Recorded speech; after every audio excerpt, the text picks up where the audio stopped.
Hi, this is Phil, and I'm here to tell you all about the Capes and Lunatics Patreon. Get early access to all of our interviews, including the monthly Chichester chats with writer and comic book legend D.G. Chichester, new episodes of classic Capes and Lunatics shows, including The Quantum Zone, This, That, or the Third, and many, many more specials, all completely uncensored. Access starts for $3 a month, full video when you pledge $5 a month. Check out the link in our show notes or go to patreon.com/CapesandLunatics. Hope to see you there.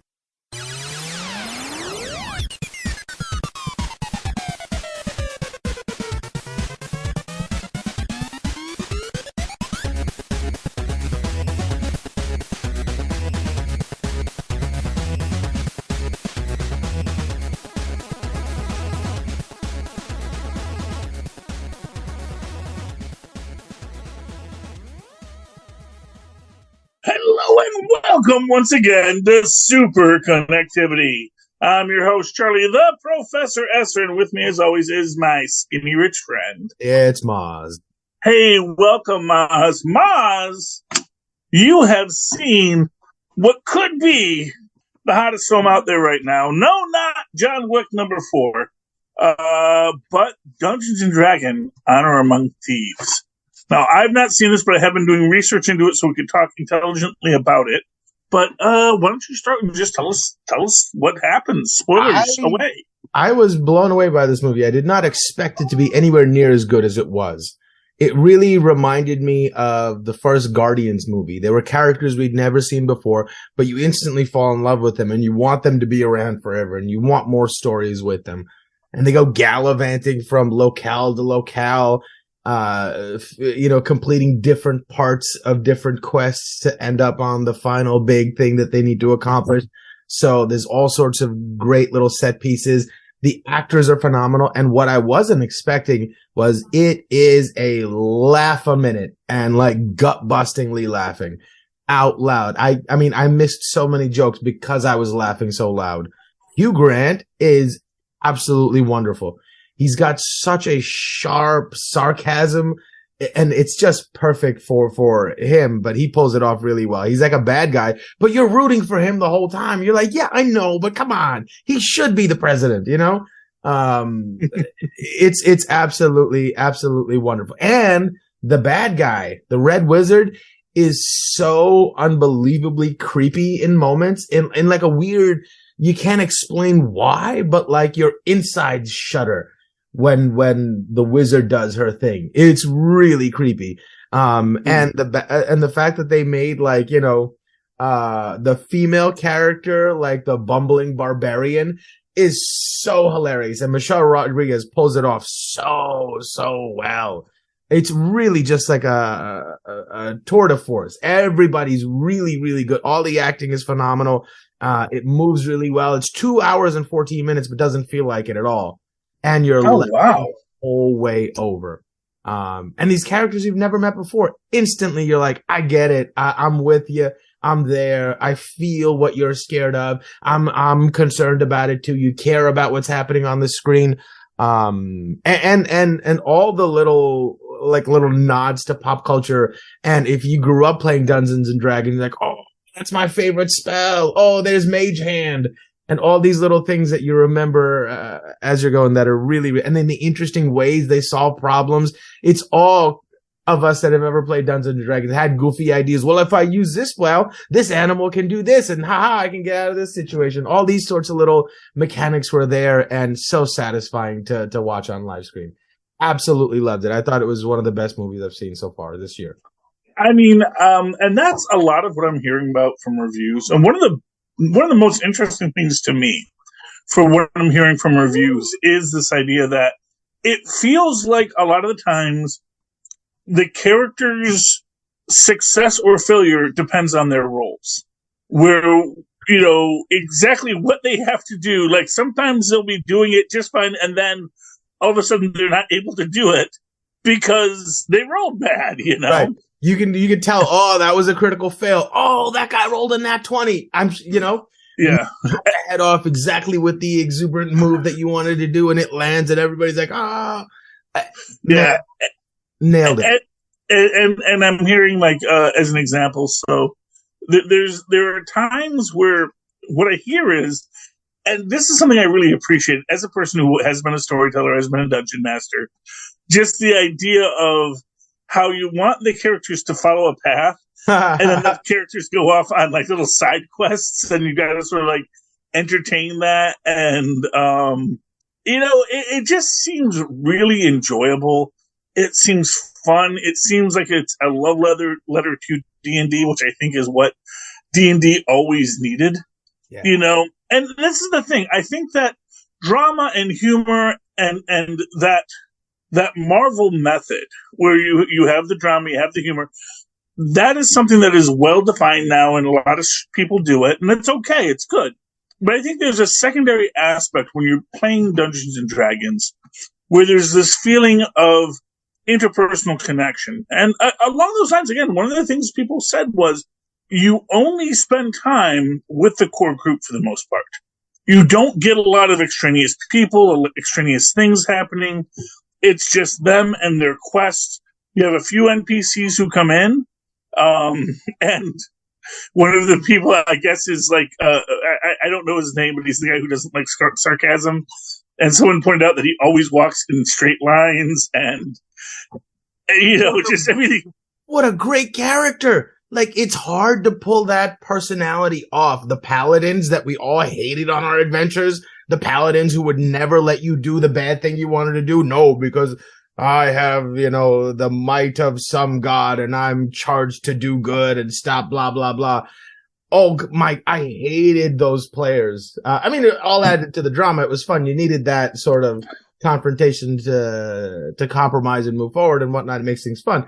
But man, he was so annoying. But then there's a moment where you turn and then his sarcasm becomes, oh, no, I kind of get it. And then you become such a huge fan of this guy. They take somebody so unlikable and there's a moment. It's one moment. It's something he does and you're like instantly turned, nah, I'm a fan of this guy. And you love him the rest of the way. It's absolutely like masterful the way they do this, the way they take your feelings and say, give me your feelings. And no, I got them. And then you give them your feelings and then they take them and they caress them and they massage them and they do something great with it. You trust them and they don't let you down. It's incredible. Incredible. Yeah. And I find it interesting. The Simon character, who is their first level sorcerer, who has a lot of like small spells, but they trust him a lot, and he has the bag of holding, which I also thought was very interesting because every time Chris Pine would get something, he'd say, "Here, hold this," because he had a bag of holding. And it's interesting to me how he uses these first level spells to, at least from what I'm understanding from the reviews of this, to con people and to do little tricks and little things to get through. But then again, you compare this with, the Red Wizard, who are absolute evil, which makes you wonder how they got hooked up with the Red Wizard in the first place. And Hugh Grant's character, who has effectively taken over a city, and as I understand it, spoilers for the show, has like turned Chris Pine's daughter against him. Yeah. It is such an interesting play. And again, that Hugh Grant, he just wants the money. Yeah, he's just ambitious. He just wants the money, the power. He wants it all. He's just an ambitious politician type person, and he'll say anything. But to his credit, he's running the town reasonably well. People love him. He is well loved in the town, despite whatever. He might not think he's doing good, but he kind of is. The village is being run. People are, having their garbage taken out. The water's running. Everybody's getting fed. There's no like beggars and thieves walking around. Everybody's having a good time. He's not a bad bureaucrat. He skims his off the top and whatnot, but he's not bad. There's a part of him that loves the adoration. He wants to Yes. be loved, and that forces him to be good, despite him wanting to not be good in a weird way. And maybe that's just me making justifications for him because I love the character and I want to see some good in him. I don't know. But there's a great scene where he sits down and he's talking to the daughter and he says something to the effect of, "Man, you still see some good in me. That makes me believe it's still in there." And in that moment, I don't think that's a put on. That's just a moment of genuine honesty from him. And I love that they humanize him in that way. They don't turn him into like a caricature of a bad guy. He's just a human with flaws and you know, maybe a lot of flaws, but you know. Yeah, well, you know, he is going along with the Red Wizard's plan to turn everyone into her undead army, you know. Yeah. And that I think is one of the most interesting aspects of that because from my perspective, it's like he's run this town, he's built this up with this Red Wizard, but he is going to leave because he can, you know?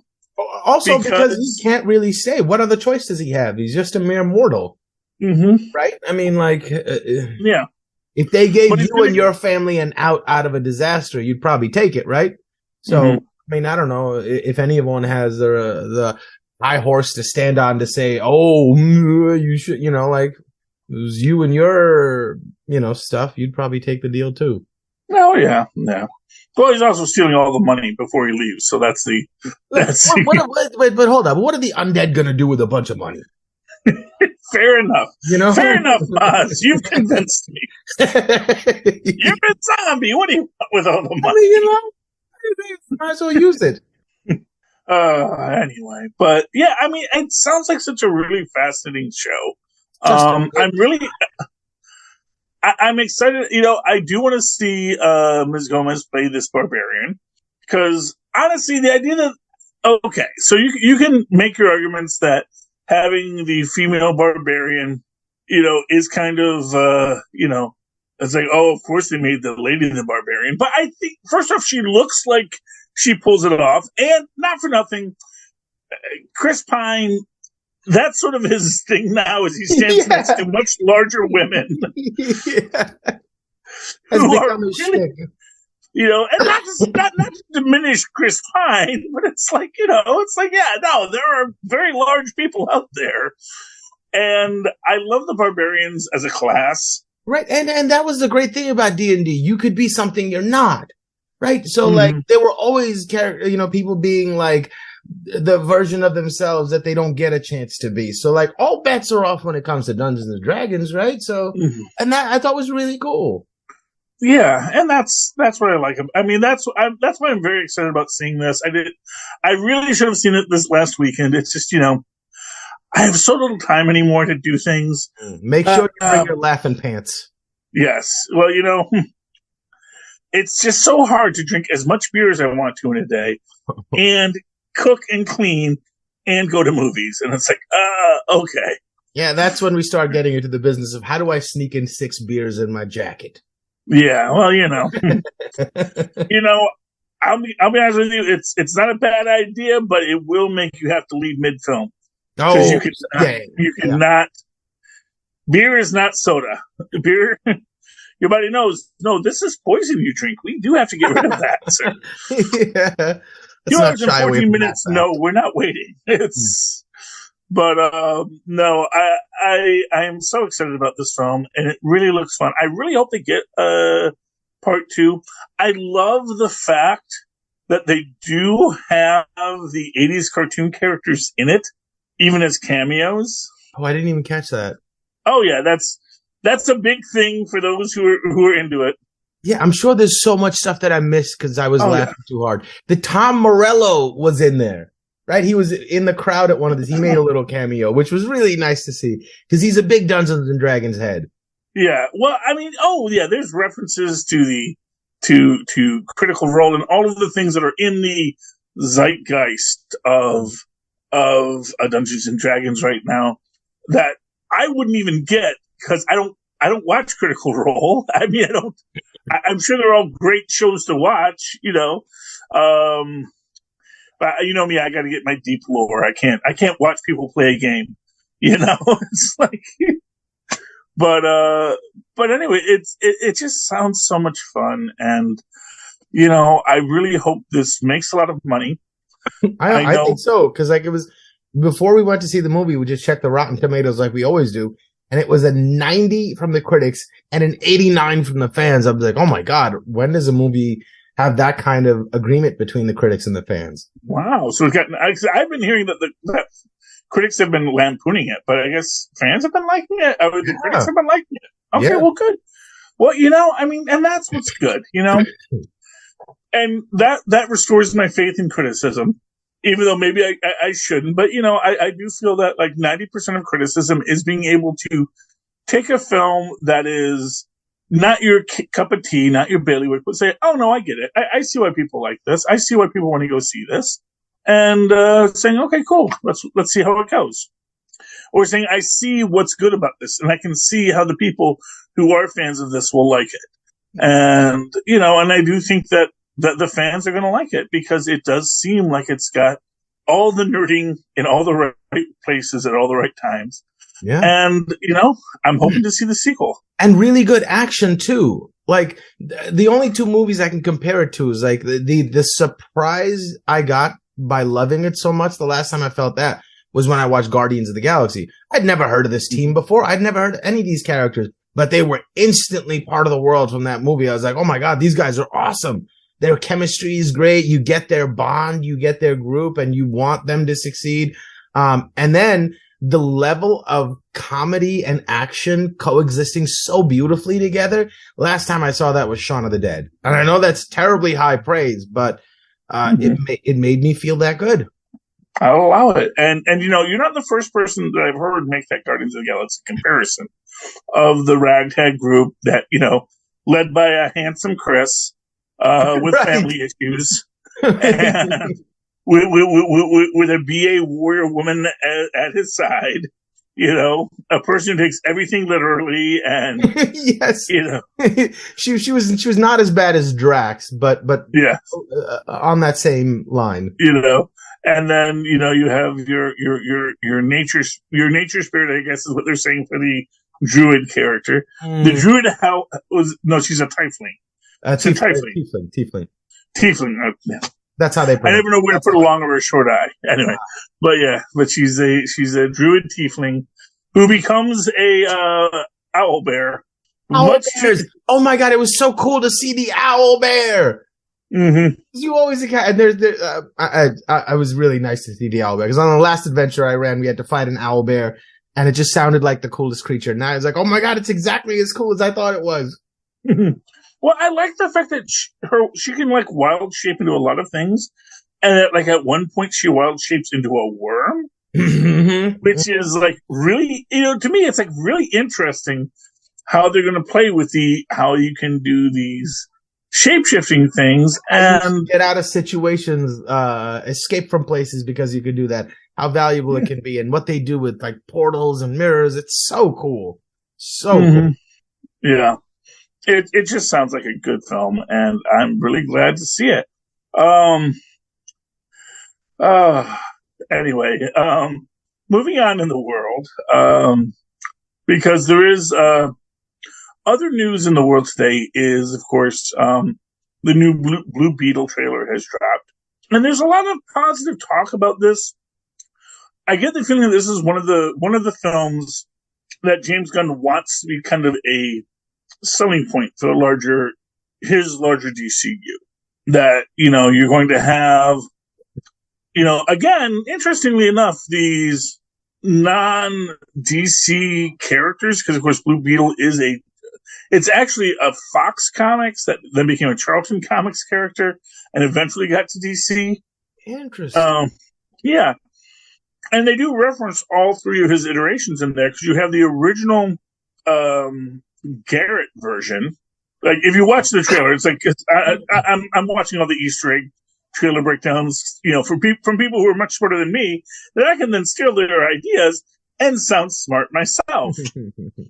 But the original Blue Beetle is Garrett, and he finds the Blue Beetle, and it gives him he's an archaeologist. It gives him superpowers.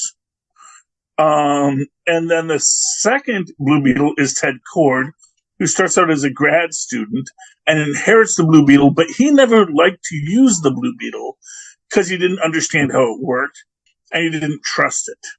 He didn't want to put his trust in something that he couldn't build himself. So he did a bunch of really advanced tech that he used, and he just took on the Blue Beetle moniker.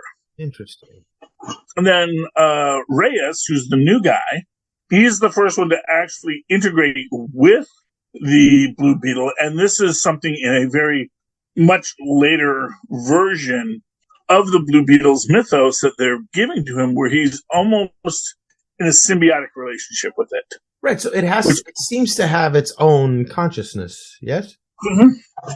Yeah, well, what it is, it's a super advanced nanotech thing that's like the ultimate super weapon that's looking to bond with someone for a purpose that is unknown, although arguably to be a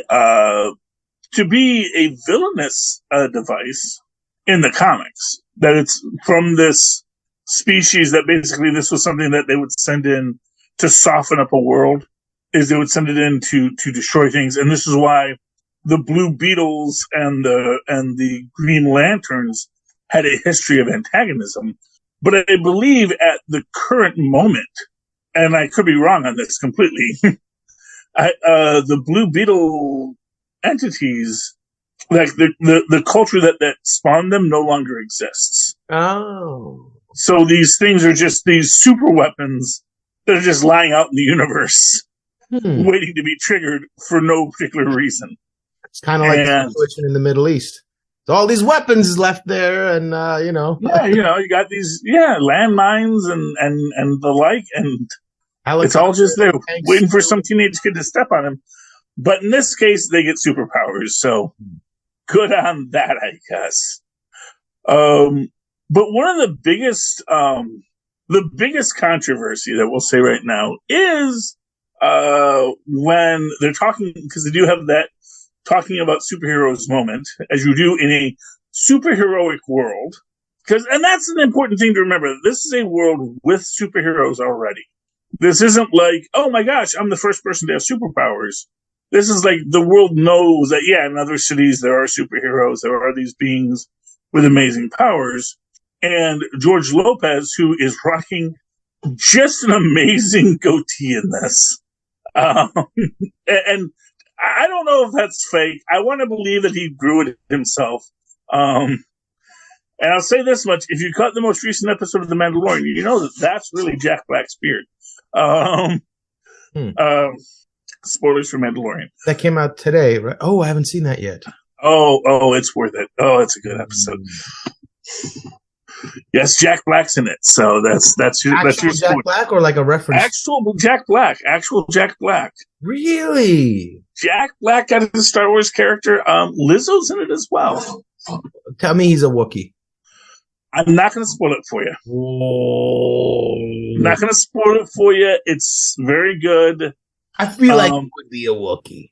I could see that, but I'm not going to spoil it. But anyway, whatever he is, I'm sure it's great. Oh, he's fantastic in it, honestly. And I didn't recognize Lizzo when I saw it, but because she's not being Lizzo, she's being a completely different character. Does she play a hut? What? Does she play? No. She's playing a very cool character. Right. Yeah. Anyway, I don't want to spoil it because you haven't seen it yet. Right. And we're gonna review that later. So, and we got 2 episodes to get through to get to this one. So we'll get to that in a bit. But getting back to this, George Lopez, makes a statement that Batman's a fascist. Mm. And here's the thing about Batman being a fascist. He does work really close with the cops. That he is using his vigilante tactics for the benefit of the police. So, outside of anything else, it's a little suspect. And honestly, I would actually argue that that's why Joker keeps on getting out. Why all these guys keep on getting out, because you can't be utilizing a Batman to collect evidence and say, well, he's not a member of the police. He just gave us this evidence. It's like, the judges are going to throw that stuff out. Daddy? And I do think, yes, Tristan.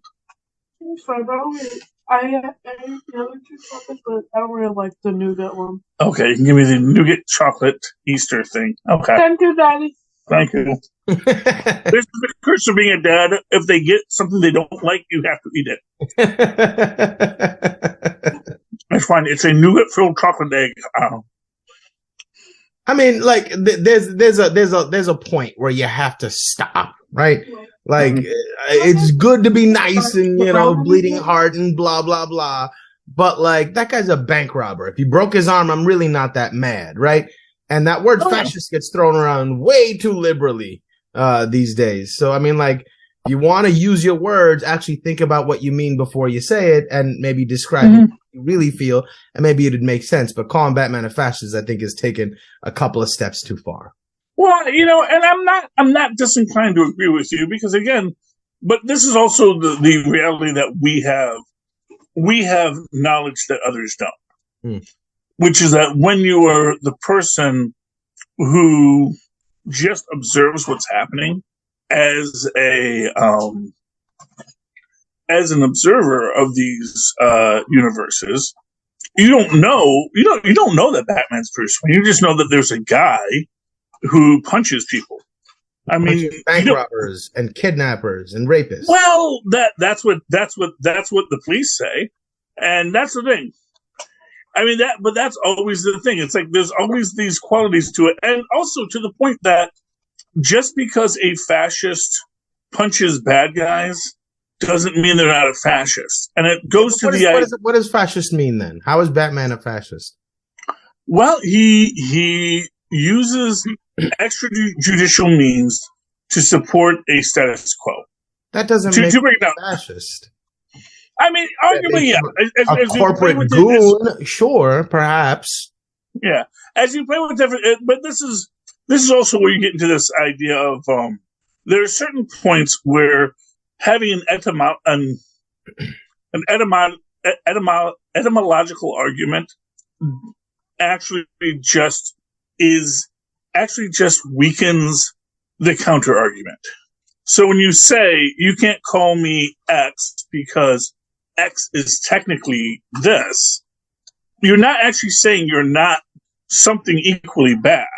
No, we're not. And I'm not saying that either. I'm just saying be careful with your words. That's all. And say what you mean, not what's colloquially convenient.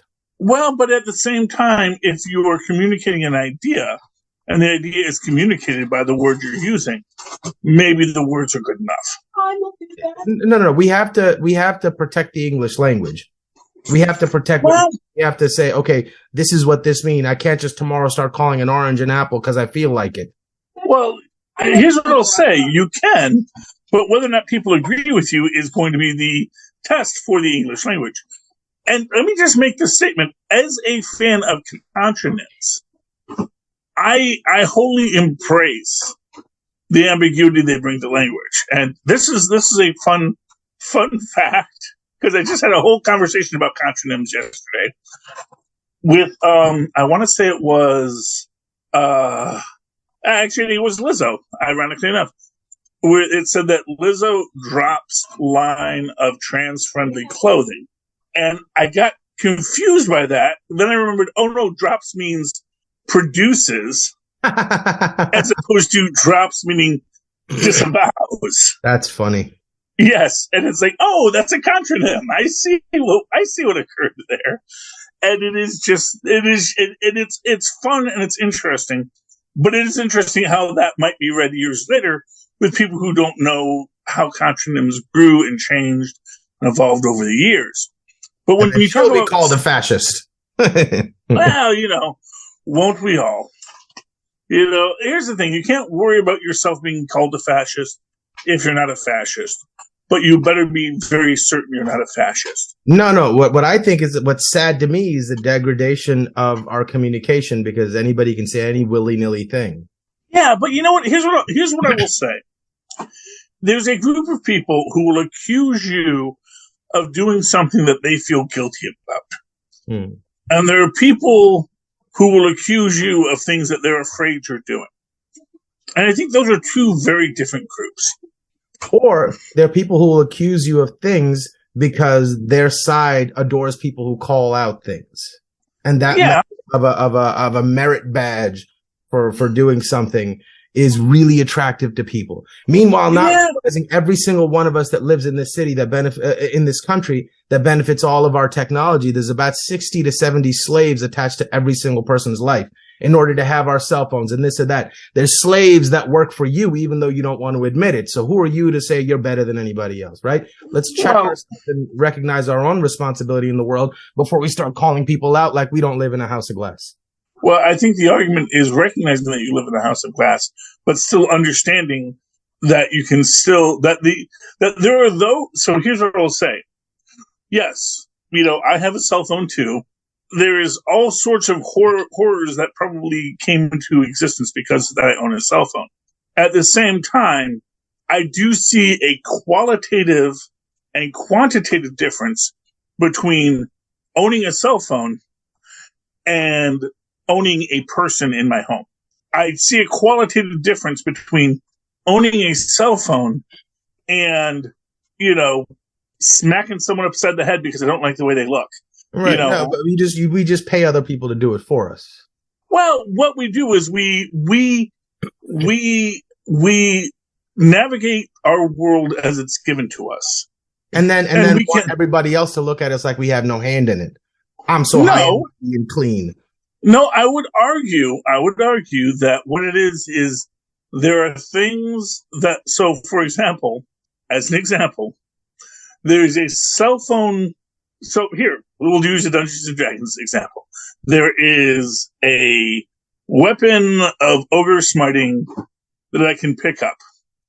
Now, how many souls of the undead are locked in the weapon of ogre smiting that are a part of it? I don't know, but I do need to smite those ogres. And so within that structure, maybe I am tolerating the necromantic industry to smite ogres, but at the same time, it's there. I did not lock the souls into it, and so I can. It is a very different thing to be the one who locks the souls into it and does it. Now, yes, you can say, well, just because you are separated from it, does that make you any better? I actually think that there is an argument to be made that if it does not make you better, at least it can make you sadder about what you had to do to get it. But I don't relish. Also temper the way we communicate with each other. Well, yeah. I mean, and we should always temper how we communicate with each other because we should always try to be nice to each other. We should always try to be nice to each other. But at the same time, if someone isn't being nice, well, okay, but that is a limited knowledge problem. Right. Well, I mean, you can call it that, or if you knew Batman, if you met Batman and you knew Batman, you might understand. Oh, okay, I understand Wayne Industries and all the good he does and all these things, and how he only separating Bruce Wayne from it. Just the fact that he's going out there and taking out muggers, right?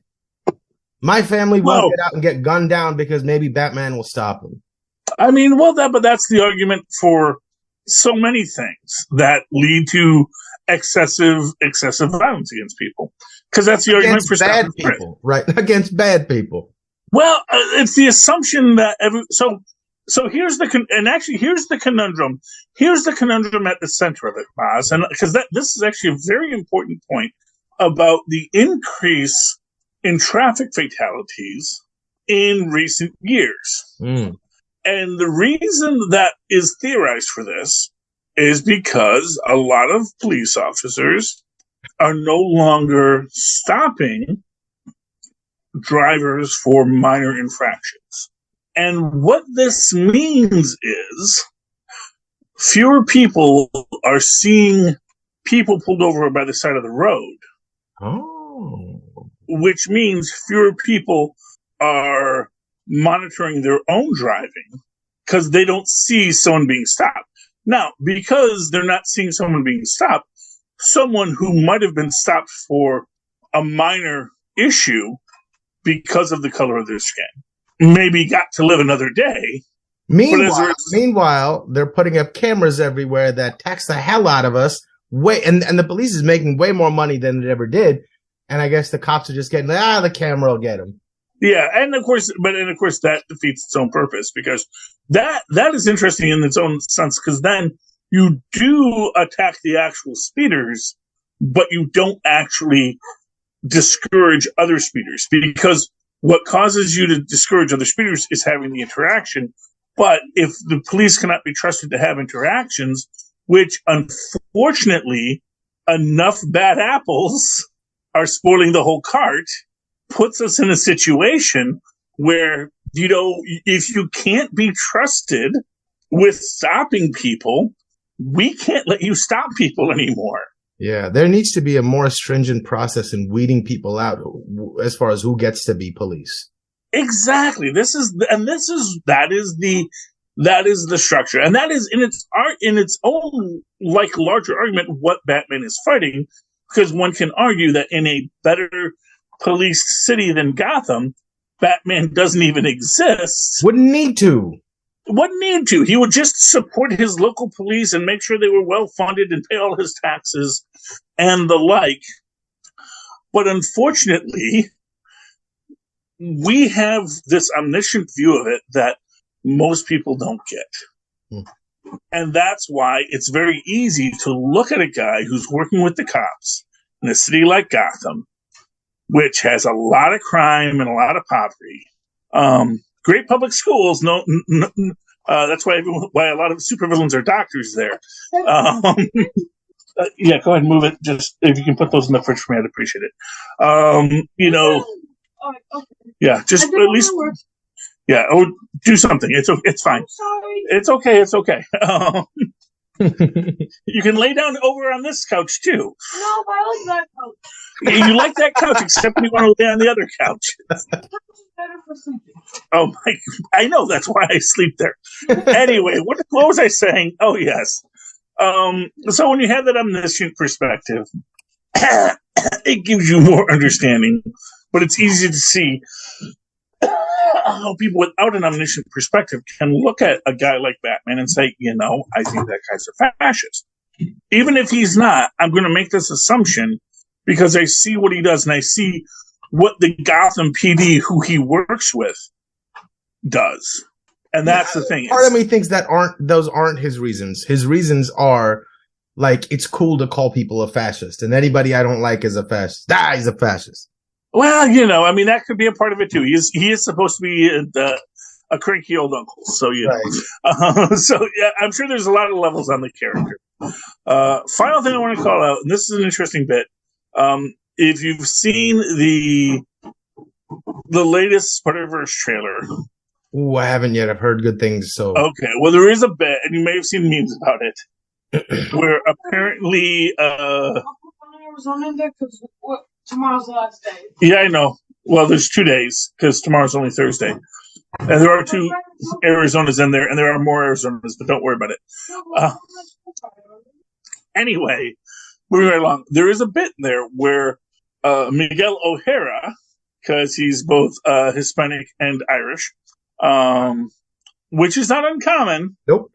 And actually, that's why everyone's Irish on St. Patrick's Day. Miguel O'Hara makes a point about, the little nerd in Universe 1999-999, which is the MCU's Peter Parker, working with Doctor Strange in what he did. And, and this is this sort of a slap back to Kevin Feige saying that the MCU is now officially 616. But as I always say, every universe thinks it is 616. Oh. Until they find out they're not. Right. That must be, yeah. Because the numbering system, whatever numbering systems exist, either you have to be an extra universal being to ascribe numbers, but you can't be in a universe and then think that your numbering system is constant, because immediately your own universe has separated off due to quantum separation and timeline splicing, and you're still going to both think you're the same universe, but actually now there's another universe that is now a different variation on your own universe. So, but I do love the fact that they are calling that out, and of course, the star of Ms. Marvel had already called that out from Kevin Feige in saying you can't call it the 616. He's like, Feige can say it's the 616. That's fine. He's the boss. But we all know it's actually Universe 1999-9999. So anyway, any final thoughts on any of the topics we talked about, Mozz, or something else you want to touch on? I found it really interesting because at first I thought this was a Marvel property, and then I come to find out it's DC. And because my first thought was, this feels like a grade of quality below the Marvel movies I'm used to seeing. It almost felt like a Disney Plus show. And then I come to find that it's Disney, and I was like, okay, that makes sense. I mean, it's DC, and I was like, okay, that makes sense. But that suit is just like a recolorized version of Spider-Man's Stark suit. Mm-hmm. Yeah, nanotech and all. Well, and although to be fair, that is part of this. That is somewhat part of the designs in the comics, where everyone was doing nanotech and spider legs at the time. Gotcha. I can't say who had spider legs first. It probably was the Stark Golden Spider, which was the big difference with that, though, was that it had a backpack with 3 legs, which meant that Spider-Man had only 7 limbs, which didn't make a lot of sense. And people would ask, it's like, why do you have? It's like, and it makes sense logically. Like, well, you have to have gears and motors for all these things. If we put a 4th leg on there, it's not going to work. It's, we hate symmetry. Whatever it was, it to me, it's funny that they decided that they would just only have the 3 arms that fold out instead of the 4. But because it's a comic book, it's not like they could have just put the 4th arm there. Right. And I'm sure everybody, when was this character introduced? I don't know if this was during Civil War, which had to be in the early 2000s. Oh no, that's unforgivable. Come on. Yeah, man. Yeah, but and then not Robbie Reyes, but also Reyes, came in around that same time, and I do think that they probably are playing off of a lot of what was going on in comics at the time, which was all nanotech and the suit that unfolds around you, which arguably dates all the way back to Flash. Because Flash had that first ring suit that he had that shot out. So, it makes sense in some structures, but within it, it is just the idea that, it is a choice that they made. Although I think that if you watch the way that the Beetle attacks him when it first integrates with him, there's a part of you that wonders if he's still in there. Like, is he still in there, or has the thing so integrated into his nervous system that now he's just a meat puppet who thinks he's the Blue Beetle? Interesting. Yeah, well, that may be a question they debate in the film. And I'm excited for that film too. It looks like it could be interesting. It looks like it'll be fun at the very least. Yeah, it's got Susan Sarandon in it, and I do love Susan Sarandon. She's always fun to watch in any film she's in, including Friends. So, I like that. All right, Mozz. I mean, that silly Zachary Levi movie had Helen Mirren in it. Doesn't mean anything. Well, Helen Mirren was great though. They talked to her afterwards, and she's like, I have no idea what the movie's about. They just told me to say some lines. That script was so incomprehensible. I had no idea what was going on. Yeah. And Zachary Levi ain't helping. It's unfortunate. It's, here's what I'm going to tell you. In this moment in time and space, there's an aspect of it where Zachary Levi is making The Rock look good. And given how much people really wanted The Rock to look bad out of all this, that Zachary Levi is making, it's like, oh, maybe The Rock was right. Maybe this guy's a real schmendrick, Whiny loser. Yeah, Who it's did he like show up for his own movie? Like, did him and the kid who were playing the same character, did they ever talk at all? yeah, Like, they it's seemed very like they had no strange. communication. He had one vision of what the character was, which was, I'm going to be a happy-go-lucky generic teenager. You know, that was the level of depth. It was just, I'm a teenager.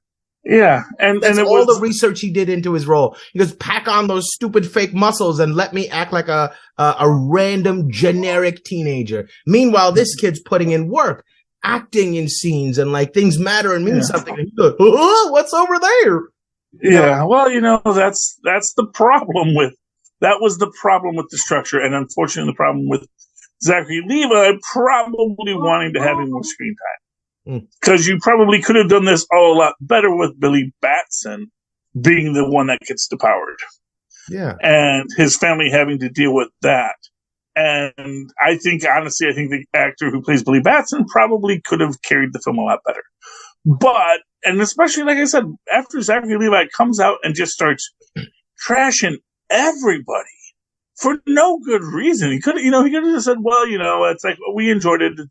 We're trying to make a nice popcorn film, and I understand that not everyone is enjoying it. It might be some superhero fatigue, but I think it'll eventually gain its following.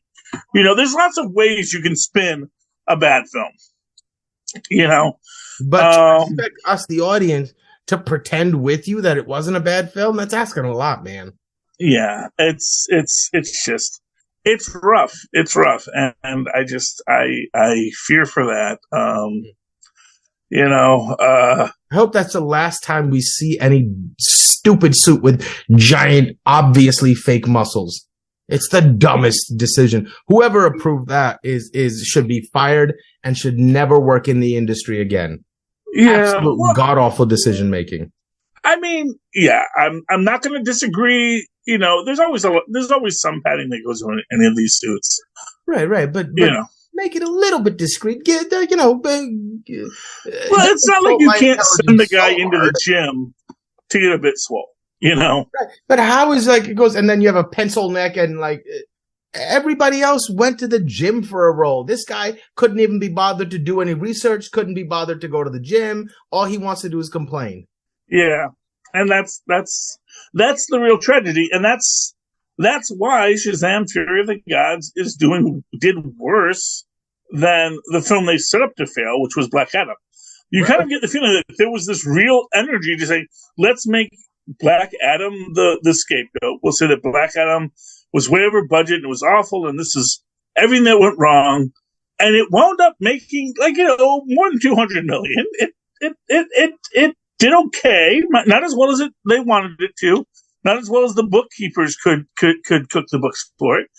But then Shazam comes in and just as much of a budget and just completely flatlines, and it's just, yeah. Honestly, I hope somebody learned a lesson from this movie. Yeah, well, I hope Zachary Levi learned a lesson from this movie not to freaking start yelling at people because your film did bad. Yeah. It's like the most important thing when your film is not doing well is don't make it worse by blaming people for it. You accept that, okay, yeah, it's like, Bruce Willis did Hudson Hawk.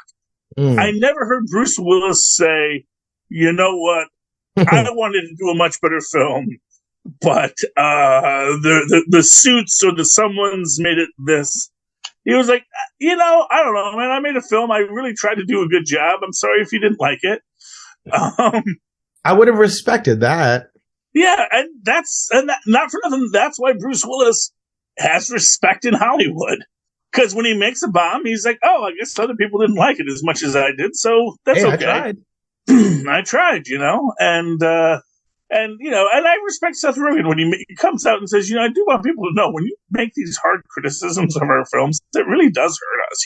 We actually are passionate about these things. I know it didn't come out the way you wanted it to be, but just acknowledge that still human beings made this stuff, Right. So it's like, that's stuff like that. That's like where okay, that's a person I can respect as an artist. Yeah, exactly. No, but I think that's where people were in the beginning until he started flapping his gums. And then people are like, well, I mean, if you're going to be so crude about it, I don't have to be nice about it either. Exactly. It should have been called, Fury of the Fans. Something like that. All right, Mozz. So, you know what? Folks, do you have an opinion on Shazam, Fury of the Gods? Do you have an opinion on anything that's going on in the world today? I know we don't do these very often, but here we are, and you can write to us at CapesandLunatics@gmail.com. That's CapesandLunatics, all spelled out, @gmail.com. Or call us at 614-382-2737. That's 614-38-CAPES.